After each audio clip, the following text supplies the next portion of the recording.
Welcome to the Not Just a Pony Ride podcast, presented to you by Hetra University. If you've landed here, you're probably passionate about how horses help people. This podcast is for anyone who helps others experience the benefits of horses or those who have experienced it themselves. If you're in the equine assisted services industry, we're here to help you. If you're here just to learn more, you're in the right place. Welcome to your community of like-minded people where you will hear stories, education, science, and explanations about how what we do is so much more than just a pony ride. And now, from the Hetra campus in Gretna, Nebraska, here's your host, occupational therapist and CTRI, Katie Ott. Hey everyone, welcome back to the show. Today I have something so exciting to announce, and I couldn't think of a better episode to make this announcement with. Today I have Christina Cox, the program director at Equilibrium in Nazareth, Pennsylvania. And she has had an incredible journey to her place. Now she's a CTRI and soon to be an ESMHL, but she is a board certified athletic trainer. So today we're going to talk about how her life's paths have sort of crossed and intermingled and how her athletic training degree has really helped her become a better CTRI. But we also talk about how important education is for us in this industry. And boy, do I have something to tell you about education. So we are introducing Hetra University Live.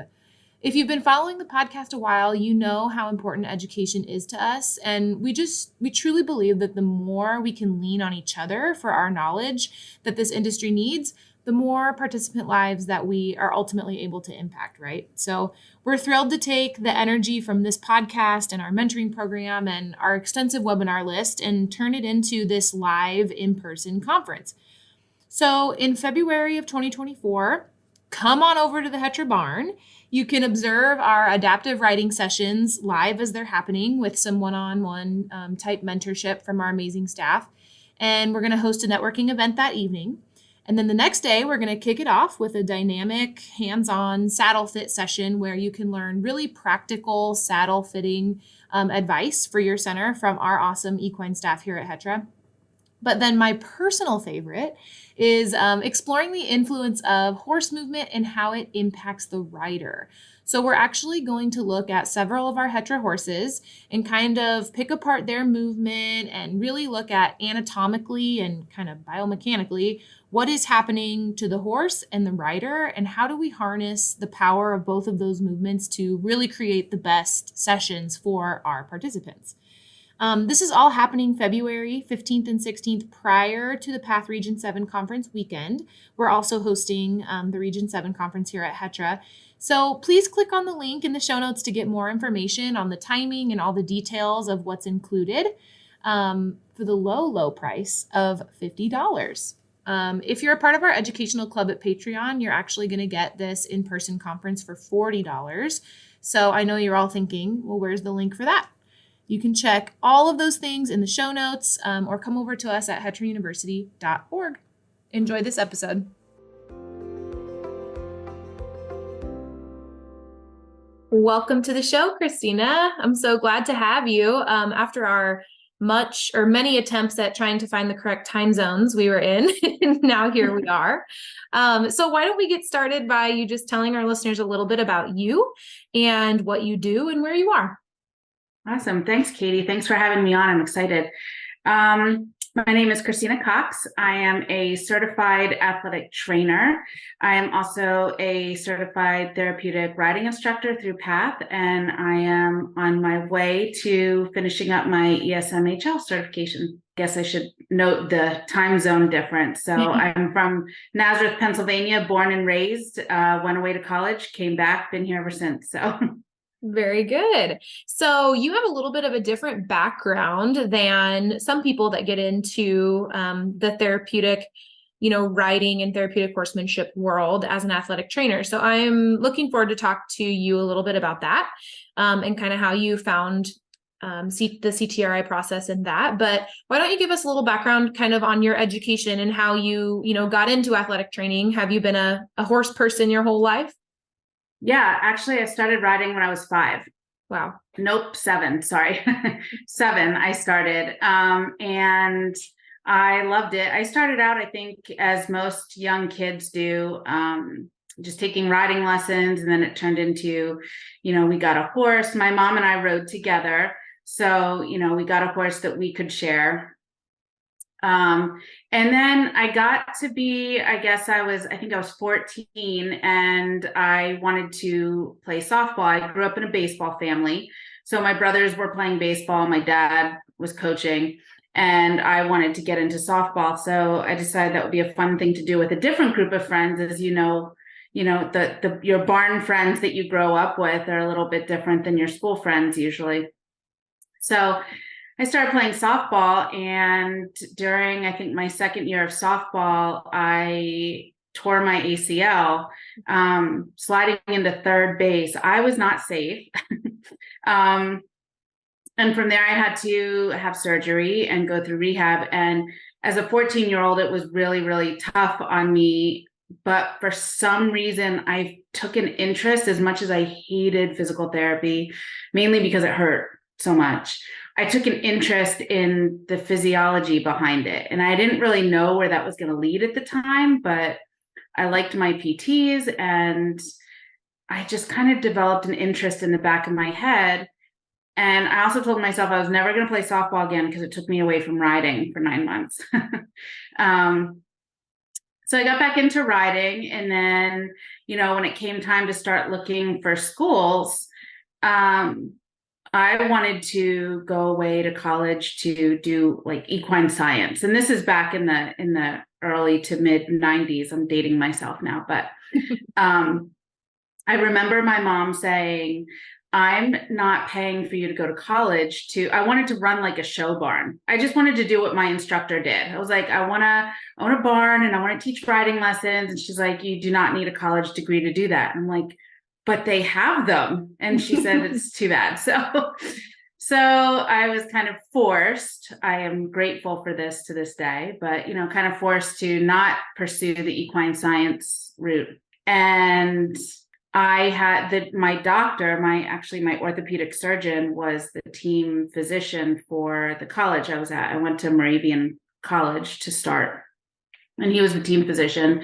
And he said, why don't you go do some athletic training stuff, be a student athletic trainer? And I was like, okay, that's something to do.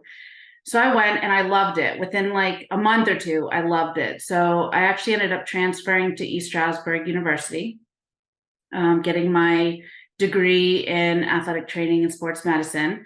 I had stopped riding in those years at some point. It just kind of fell off. I think a lot of people go through that, like in their, college years. I loved horses, but we sold our horses. I kind of somehow just shut the door on riding. When I graduated with my bachelor's degree, I ended up, taking a job right away out of college with Coordinated Health. At the time, it was a healthcare facility in the Lehigh Valley. And within 6 months of that, I was placed at Nazareth High School, where I went to high school. I went back to my alma mater, which was kind of a dream for me. And I ended up, that was the start of a 20-year career at Nazareth. I was the head athletic trainer. And I just kind of dove into the sports medicine world. So about halfway through that, I would say, somewhere about like 10 years in, I'm not even sure. This time just falls apart, as you know, like over the years, it's just all runs together. We had lost a very special basketball player due to a rare form of cancer. And I was the race director for a 5K that we started in his memory.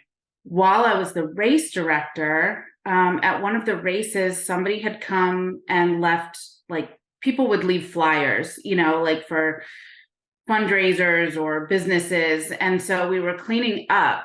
I found a flyer for Equilibrium. It was for a fundraiser that they were doing. Their location was about a half an hour away from me then. And I was like, oh, I remember this organization. I heard of this. And my cousin actually has cerebral palsy, and he was riding with Equilibrium, and I knew that. Yeah. I was like, oh, maybe I'll go volunteer and I'll get back into horses. Like, it was my way to get back into horses. So I went up and I, met, the instructor who actually had come to my race, dropped off the flyer. We ended up becoming friends. She was also from Nazareth. Mm-hmm. And I started my journey with Equilibrium as a volunteer. I got knocked off my high horse really quickly, pun intended, when I started going. And, I got immediately placed in the hippotherapy program. And so I was like, oh, well, I'm an athletic trainer and I do sports medicine, so I know exactly what we're doing up here. And the lead therapist, who's a physical therapist, she's still with us today. She's our lead therapist. She was like, no, you don't. You don't have this kind of training. We're going to learn very quickly. And I was very quickly humbled. But the whole point was that I wanted to do things with horses. I just wanted to lead the horses. I just wanted to get back into riding. I had almost had no intention of doing anything with the participants. I worked with athletes. I didn't really know anything about people with special needs. And I changed my outlook really quickly. And it became less about my own selfish endeavors to do things with horses again, and more about what can I actually do? What can I bring to the table as an athletic trainer now that I've been humbled? What can I actually do to be a part of this world? And from there, it spiraled, as it always does with horses. The organization actually moved to Nazareth, which was crazy. I was like, wow, this is right down the street from me. This is a sign. So I became barn staff assistant. I started working cleaning stalls, and then I decided to go become an instructor. So I went through the whole process to become I guess it was a TRI back then, because we didn't have the certification part to it, but I did the certification. So during this time, were you still doing your athletic training, your athletic trainer job, or did you jump completely at that time? No, I was still working as an athletic trainer. I was doing, when I got my, certification and became an instructor, I was teaching, in the mornings, maybe like 3 hours on a Monday, 3 hours on a Wednesday. And that was it. My full-time job was still at Nazareth, and I was just doing instructing part-time. I remember at some point thinking, I wonder if I would ever flip-flop my careers. And I was like, no, I can't do that. I can't afford that. And here we sit. So yeah, it was like that for quite a few years, actually. That's what I did. I taught in the mornings. I was an instructor. I was part-time. And then I had left Equilibrium for a short period of time, just to follow a little bit different of a path. Our program director and my instructor at the time had moved into opening her own private facility, and I felt I needed that mentorship. So I kind of moved with her for about a year and a half. But my entire career came crashing down from an athletic training standpoint when it kind of stinks as an athletic trainer. Most people think that we just do, and I can go into this a little bit later if you'd like, about like what an athletic trainer actually does. But at least in our area, our positions are contracted. So I was an outreach athletic trainer. I was at Nazareth 20 years. I had not planned on leaving. They don't switch people in and out, but we had a contract. Unfortunately, our contract became null and void when Coordinated was taken over by Lehigh Valley Health Network. And that put us kind of in an opportunity for other healthcare providers to come in and say, well, here's the services we can provide. And when that happened, our school district, in a very surprising twist, chose a different healthcare provider. And I had a choice to either jump ship and go to the other healthcare provider Mm-hmm. or stay with LVHN. But at that point, my time at Nazareth was done. Mm-hmm. I was devastated. Like, I mean, this was crushing. This came right out of COVID, which was not a good time for any of us from a career standpoint. We had to do a lot of really hard things during COVID. And I had made the decision to stay. I left Nazareth reluctantly. And at that point, I had realized I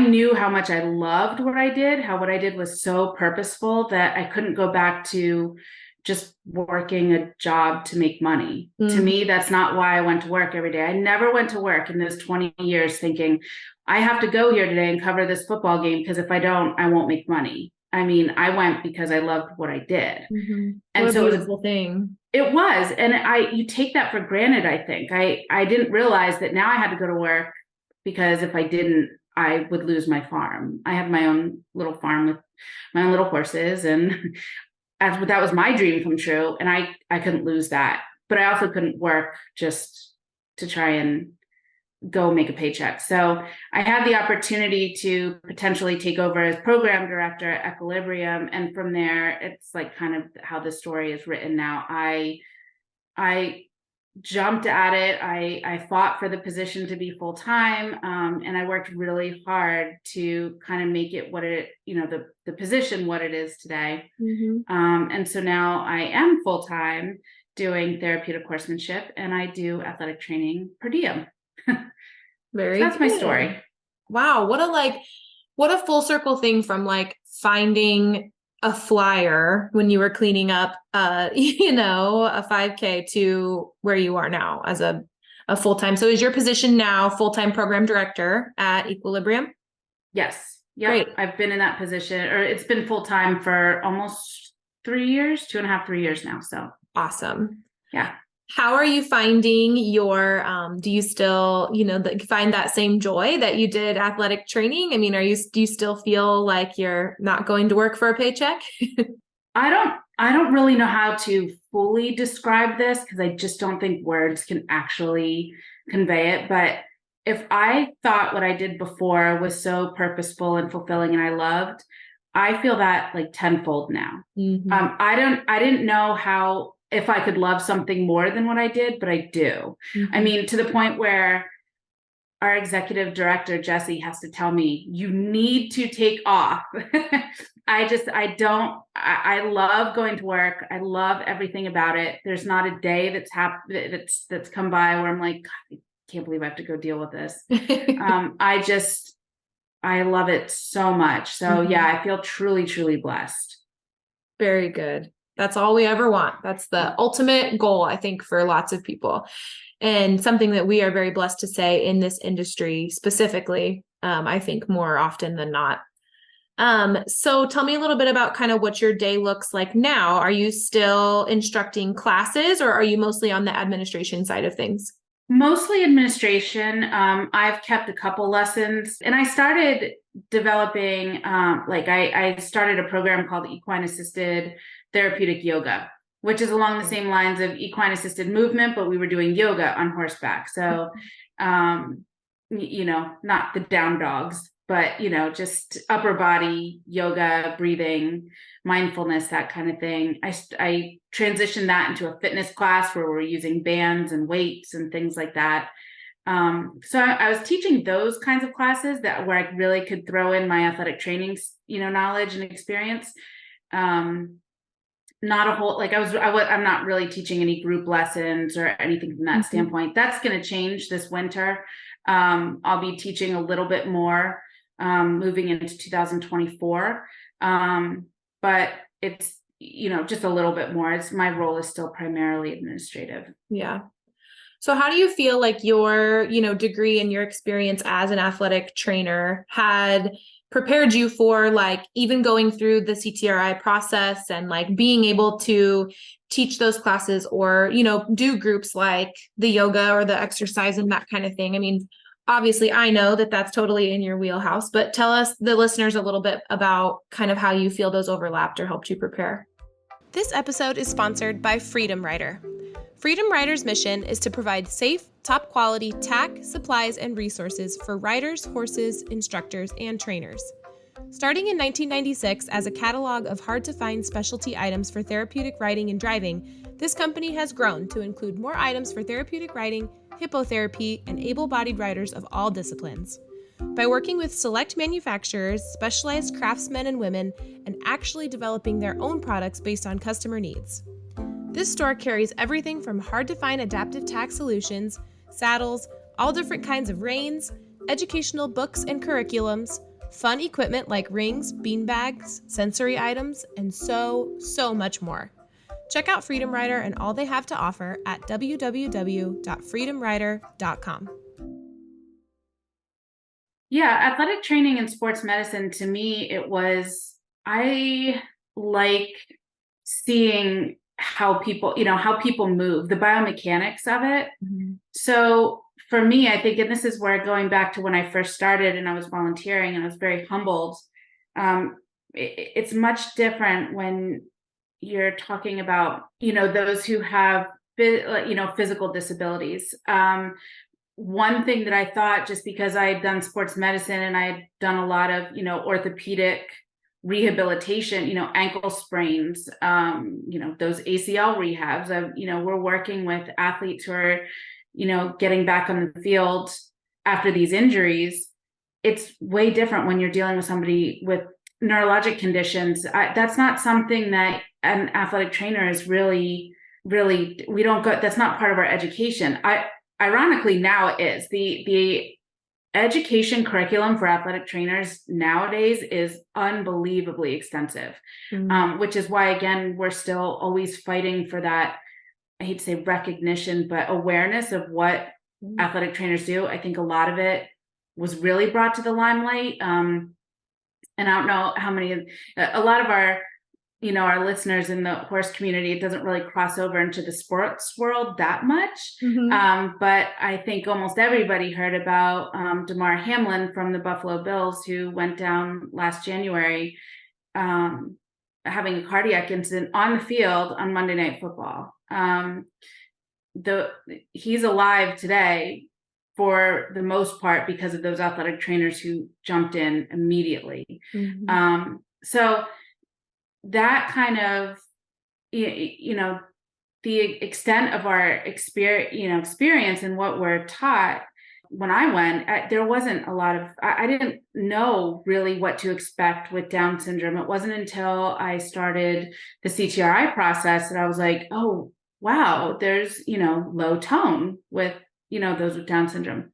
And so that aspect of it, I was able to kind of really wrap my brain around what we needed to do, utilizing the movement of the horse in an equine assisted movement class. How can we actually achieve those, those kinds of therapeutic goals from that standpoint? What can we do as a CTRI to help people with balance and proprioception?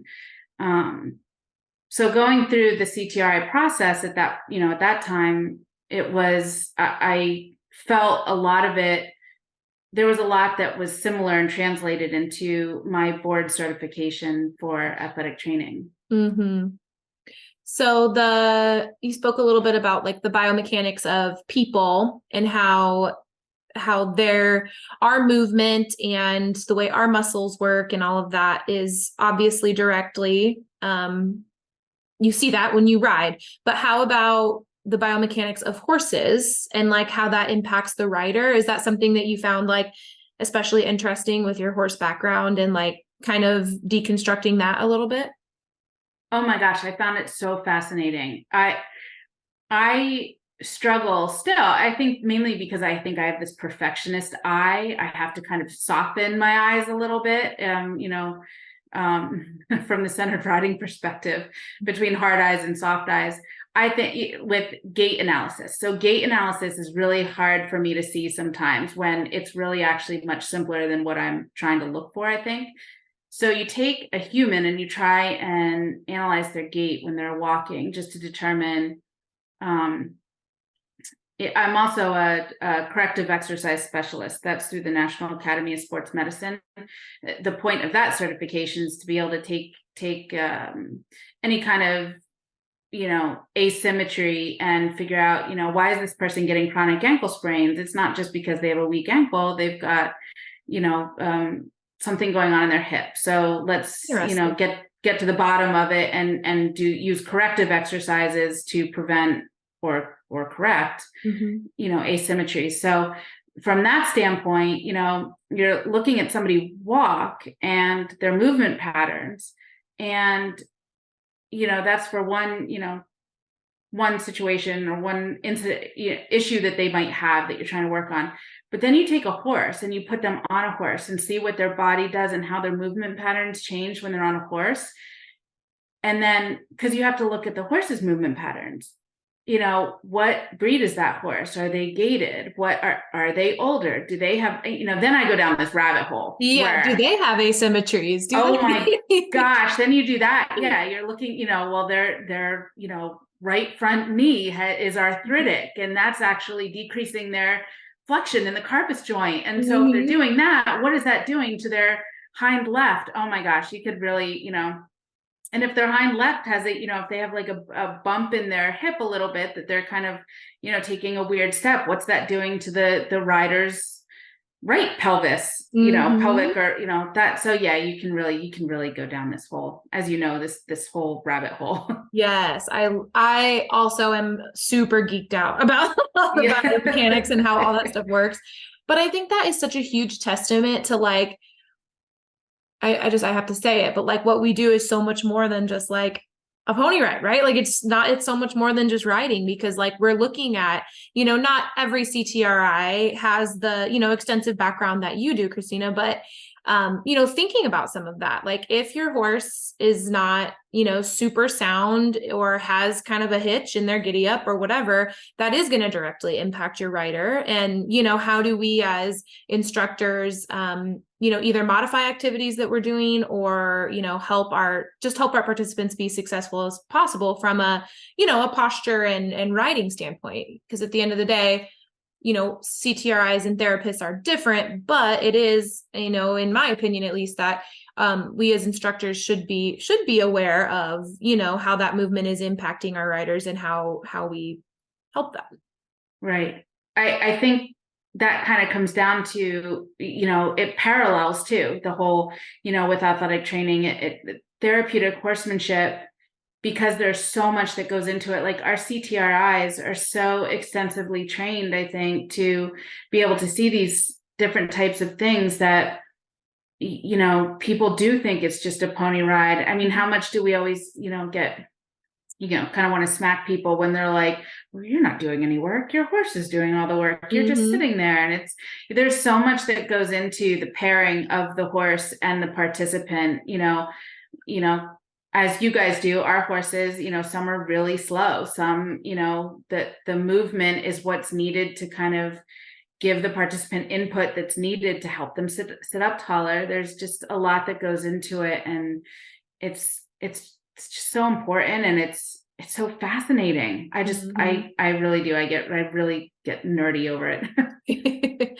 We do too. At Hetra, we do, for our therapists and our instructors both, we do what we call like dot presentations, where they put dots, on all of the parts of the horse and me, and then we watch how the movement is impacted by the riders and things. And so it's really fun, but it's also really eye-opening for a lot of our instructors that like maybe have a lot of horse experience or don't, either way, but that get to see how that movement is imparted to the rider. And some of our horses they know really well are like, whoa, I didn't know that Sparky was so lateral, or whatever, whatever it is. So it's kind of interesting.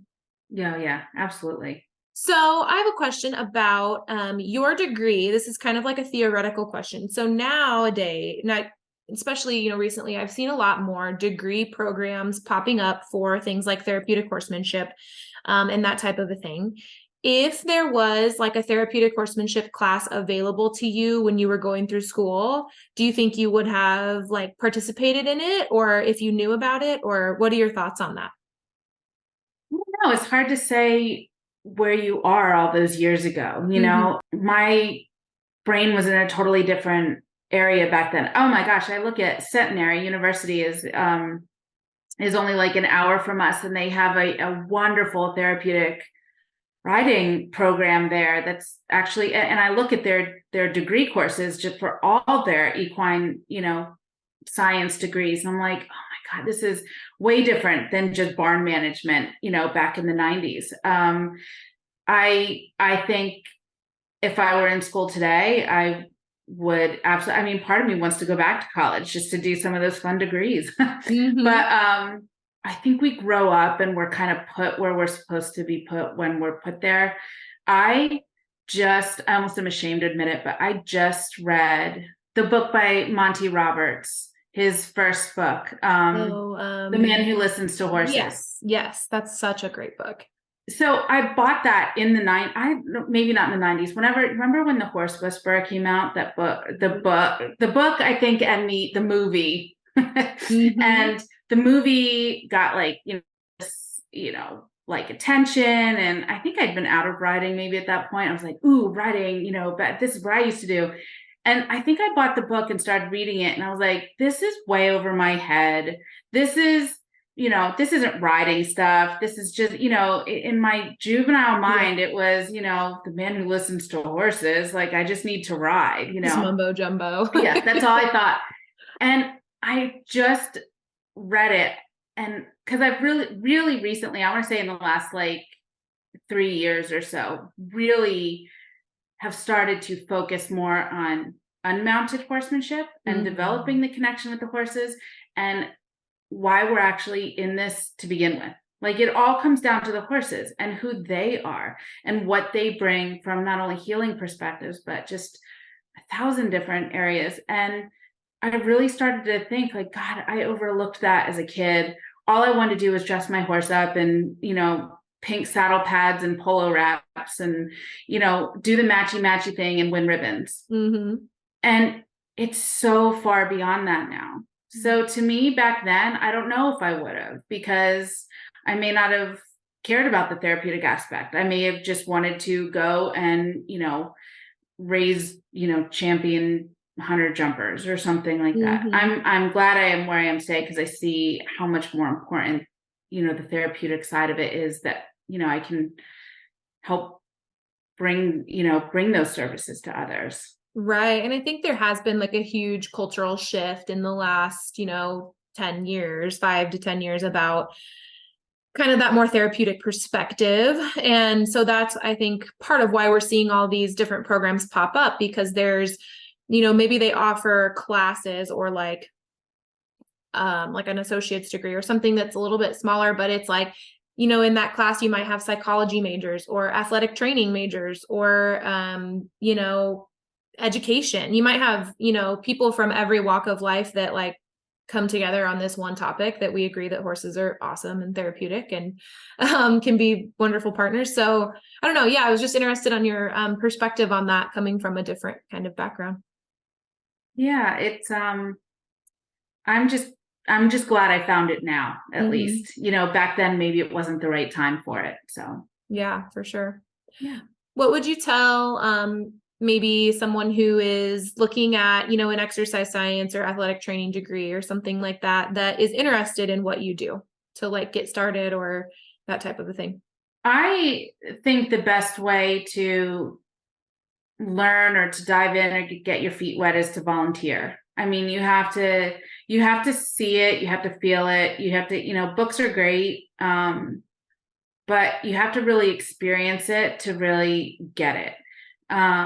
So I feel like, in any field, really, go do. When I was in high school, they didn't have the thing where I don't even know if they had Take Your Kid to Work Day back then, but now they have shadowing programs where you get to go see things. But we have up at East Stroudsburg, I was in the athletic training program, but there's recreational therapy programs now. And one of their professors that actually brings his class down once a year to Equilibrium so they can see things. And, some of the kids are like, oh, this is, whatever, boring. And some of them really are like, I had no idea this existed. And so I really expressed to them, come and volunteer. There's opportunities for internships. There's, get in and see what this actually entails and feel it. Whenever possible, I try to, I hate to say you look forward to, if you're teaching and a participant cancels, but if there's an opportunity, you have a horse down there and volunteers just standing around, put them on that horse, let them feel it. Do that with the therapists. I mean, we've got, OTs and OT students who come to us a lot. And the first thing I want them to do is get on a horse and feel what they're doing. Giving them those opportunities. I always think about it, we feel really blessed to work in this profession, and a lot of times we take it for granted, but that OT student who got placed at, your farm, who was told, go do this, you put them on a horse, they go home that day and that's all they can think about. That's all they tell their friends, is I got to be on a horse today and it was so cool. So giving them those opportunities, I think, and really educating and making, allowing people to be aware of what we do. I think that's the biggest thing in helping people determine if that's the right path for them. Oh, 100%. I can't agree more with what you said on all fronts. I think we do the same thing with our students too, that come to us. Once we have the, proper releases signed and everything, and they're comfortable with it. We put them on and we make them do some of the activities that, they would make their participants do. And I'm like, see, isn't that weird? Like, you're asking your kids to do that, or your participants to do that. And you're right. Usually we'll take a picture or something and I say, ask your friends, your fellow students what they did at work today. Yeah. they love that stuff. So yeah, that's really cool. A cool way to share what we do, for sure. Definitely. Well, Christina, we didn't really talk a whole lot about Equilibrium, but kind of as we wrap up here, do you want to tell us just a little about, your center and, maybe how they could find Equilibrium or you if they want to talk more with you? Yeah, we are located in Nazareth, Pennsylvania. Our website, I think, if you just kind of Google equilibrium.org, we have a hyphen in the middle of equilibrium. All of our contact information is there. We have a ton of different services and programs, I think, at least. And we're always developing more. We are a Path Premier Center. We have just the most amazing people. And I think every center says that. Every center is biased, because, and they're not wrong. Right. They're not wrong. We, have participants who have been with us one of our participants has been with us, I want to say 40 years, because we've been in existence for like 43, I think now, or something along those lines. And I feel blessed because as the program director, I get to take their ideas sometimes and bring them to fruition. I love that we get to take these, programs and ideas and bring them to different levels. My latest endeavor is I really want to take the whole concussion. I spoke at the international conference in Charlotte on concussions and equestrian athletes, and I'm on this soapbox. We have to start treating equestrians as athletes, and we can't just bang our head when we fall off a horse who's cantering around the ring and be like, shake it off and say, I'm fine, I'm getting back on. I could speak for hours just on that itself. So I'm trying to I'm currently in the process of working with LVHN, who's my, employer as an athletic trainer, and working with their concussion and head trauma center to develop a program for, concussion management for equestrians with a return to ride progression. And in our industry as a whole, people we don't like to think about that, like our participants falling off or that, happening, but it does. And we need to be prepared for it when it happens. Right. So I think our industry as a whole could benefit from something like that. So how do we differentiate between, a headache and something else, or a concussion and something else, when you have a participant who's nonverbal and can't verbally tell you, or somebody, with special needs who might have symptoms that mimic those of concussion every day. So that's what really brought that to my attention and said, this is extremely important for our profession to be aware of. For sure. Well, let's do a formal ask right now. Christina, would you like to be on the podcast again to tell us about your journey with your concussion protocol? Sure. Give me give me like a couple months to figure, Yeah. to develop this, because I'm really excited about it. And I definitely think it's going somewhere. So I would love to come back on and talk about the whole concussion thing, because it's important. It is so important. Like it's been a topic at, if anyone's listening that has been to the last international conference, you were there. And then even at a couple of the last regional conferences I was at, people are starting to talk a lot more about concussions and helmet, use and all of that. So, which we know we always wear helmets, but proper helmets is a whole nother deal, right? So, we would love to have you back on. So everybody stay tuned. Maybe in 2024, Christina will maybe come back for concussions. Definitely. All right. Yes. Christina, what is your why? Why do you keep doing what you do every day? My why is because I think, and we probably all feel this way, I think that every single day I get to see a miracle in what we do. It could be a Tuesday morning when the rest of the world is doing all the different things, and it's just me. And I get to do as the program director, I get to do all the initial assessments. So when people come in and it's their first time, so I get to see the parents' faces that first time their child gets on a horse. Or, they're screaming and crying because they're terrified to get on, and they get on the horse and, they show that they're brave, and then the smile happens. And in those moments, sometimes that arena is just me and a handful of volunteers and the horse. And I just look around and I think the rest of the world is just flying by, and a miracle just happened in here. And that's my why, is the everyday miracle that these horses get to bring just by being given to us in this world. Oh, I love that. That just gave me goosebumps. Completely agree. I think a lot of people are on that same page, but you said it very eloquently. I like that, the concept of how it's true. The world is so fast paced, right? And you don't think about that. And you come into an environment like this and it's just like, holy crow, every hour on the hour, we see that, all afternoon or whatever it is. And it's absolutely incredible. It is. It is. We're so blessed. We are. All right. Well, thank you very much again, Christina, and we'll see you soon. Awesome. Thanks, Katie. Thanks for listening to another episode. Until the next one launches, stay connected to our community by joining the Not Just a Pony Ride Facebook group.